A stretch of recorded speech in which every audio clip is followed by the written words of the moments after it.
नक्सलवाद के खिलाफ सुरक्षा बलों की अंतिम लड़ाई में एक बड़ी कामयाबी मिली जब एक तरफ छत्तीसगढ़ में 51 माओवादियों ने हथियार डाल दिया तो दूसरी तरफ झारखंड के पारसनाथ की तराई में हथियारों का जखीरा मिला है।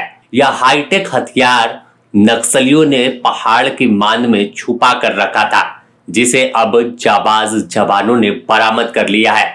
वहीं दूसरी तस्वीर आपको छत्तीसगढ़ के सुकमा और बीजापुर की दिखा रहे हैं कि कैसे सुरक्षा बल के जवानों की बढ़ती दबिश ने तमाम माओवादी कैडरों को हथियार डालने पर मजबूर कर दिया।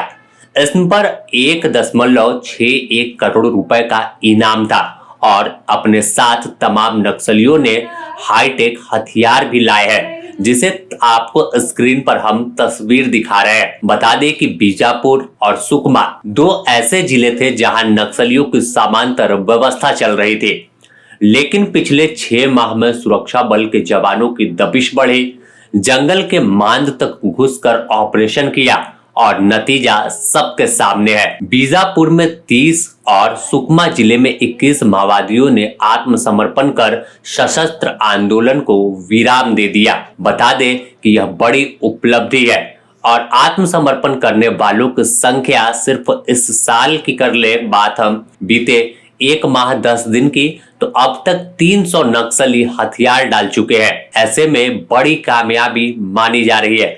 साथ ही यह आत्मसमर्पण ऐसे समय में छत्तीसगढ़ में हुआ जब राष्ट्रपति द्रौपदी मुर्मू ने बस्तर जिले के मुख्यालय जगदलपुर में बस्तर पंडुम 2026 का उद्घाटन किया और गृह मंत्री 3 दिवसीय दौरे पर रायपुर पहुंचे। यह तमाम गतिविधि के बीच ही नक्सलियों को लगा कि आने वाले दिनों में और भी कड़ा एक्शन होगा, क्योंकि महज अब कुछ ही समय बचे हैं। 50 से 52 दिन का टाइम है जब नक्सली खात्मे की डेडलाइन नजदीक आएगी। तो नक्सलियों को लगा कि जब ऑपरेशन तेज हो रहा है, एक तरफ मुठभेड़ हो रही है, तो यह भी जंगल में मारे जा सकते हैं। इसी वजह से अब सीधे तौर पर आत्मसमर्पण कर रहे हैं। आत्मसमर्पण करने वालों में 34 महिला नक्सली भी शामिल है। सभी को बस्तर रेंज के पुलिस महानिरीक्षक पी सुंदर राज ने बताया कि बस्तर पुलिस की पूना मनोरमा पुनर्वास पहल के तहत बीजापुर में 20 महिलाओं समेत 30 नक्सलियों ने मुख्य धारा में आने का फैसला किया और आत्मसमर्पण कर दिया, जबकि सुकमा जिले में 14 महिलाओं समेत 21 नक्सली मुख्य धारा में लौट गए।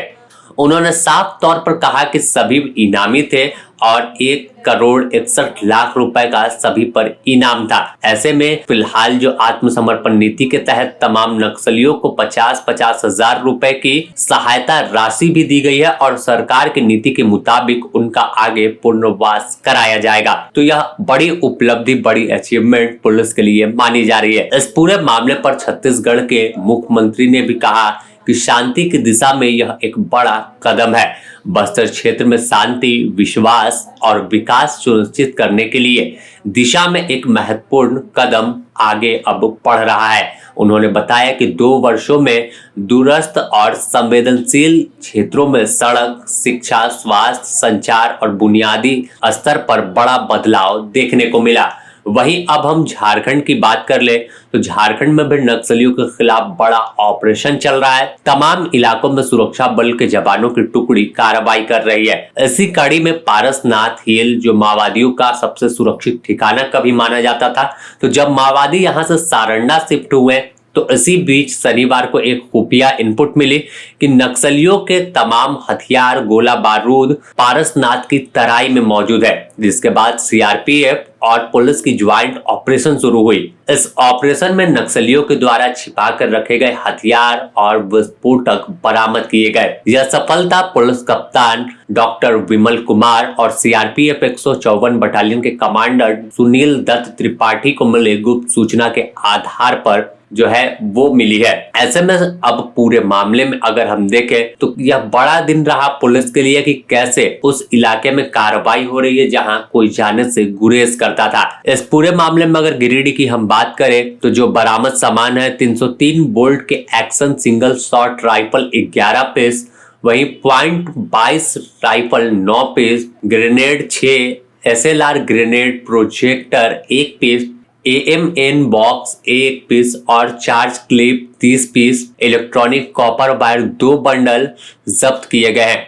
तो पूरी बड़ी कामयाबी इससे मानी जा रही है कि सुरक्षा बल के जवान जिस तरह से कार्रवाई कर रहे हैं, जिस तरह से वह जंगल की मांग में घुसकर काम कर रहे हैं, और यही का नतीजा है कि इन तमाम हथियार या फिर जंगल से बाहर माओवादी निकल रहे हैं और सरकार की मुख्य धारा पॉलिसी के तहत वह आत्मसमर्पण कर रहे हैं। अगर हम बात कर ले तो 31 मार्च 2026 एक नए सवेरे की डेडलाइन है जहां नक्सलवाद का नामो निशान नहीं होगा।